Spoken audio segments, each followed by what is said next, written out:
Tonight, when the sun goes down, you'll flip a switch. Light will flood the room, and you won't think twice about it. But for 99.9% of human history, that switch didn't exist. When the sun set, the world went dark. Truly dark. You couldn't see your own hand in front of your face. For over 300,000 years, every single one of your ancestors spent roughly half their life in near total darkness. No candles. No fire, sometimes, for most of that time. Just black sky, stars, and silence. So what did they actually do for all those hours? The answer changes everything you think you know about sleep. Let's start with fire, because fire made everything else possible. Before fire, our ancestors were like every other primate. When the sun went down, you found shelter, and you stayed still. Moving at night meant becoming food. Our eyes are terrible in the dark compared to what hunted us. Leopards, hyenas, wolves.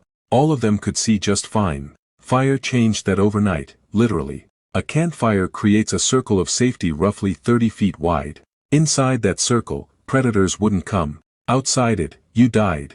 This isn't an exaggeration. Anthropologists studying modern hunter-gatherer groups have documented that people who wander from the fire at night are still, even today, significantly more likely to be killed. But here's what almost nobody realizes. Fire didn't just protect people at night. It changed how they slept. For thousands of years, humans didn't sleep in one long block like you do now. They went to bed shortly after sunset, slept about 4 hours. Then, they woke up. Not from a nightmare, not from stress, just naturally. They stayed awake for 1 to 2 hours, in the dark, in the middle of the night. Then they went back to sleep for another 4 hours, until dawn. This wasn't insomnia. This was completely normal for nearly all of human history. In 2001, historian Roger Ekirch published research that changed sleep science entirely. He'd spent 16 years digging through historical records, prayer books from the 1400s, court documents, diaries, medical texts, even passages in Homer's Odyssey. Over 500 references, spanning centuries. All of them mentioning the same two things: first sleep and second sleep. For generations, historians had read these words and assumed they were mistranslations. Because nobody could imagine that humans once slept differently than we do now. So what did people actually do, awake in the middle of the night? Almost everything. A 16th century physician recommended couples use this window to conceive children. People visited neighbors, interpreted their dreams while they were still fresh. Some simply lay in the dark and thought. One medical manual from the 1500s called this period the watch, the quiet hours between sleeps when the mind was calm and the world was still. And in 1992, a researcher decided to test whether this was actually built into us. He removed all artificial light from a group of volunteers for 1 month. 14 hours of darkness a night, just like our ancestors lived with. Within weeks, every single participant fell into the exact same pattern. 4 hours of sleep. 1 to 3 hours of quiet wakefulness. 4 more hours of sleep.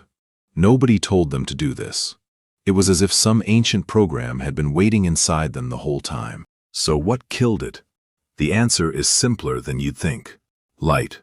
In the 1600s, cities began installing street lamps. Then cheaper candles. Then gas lamps in the 1800s.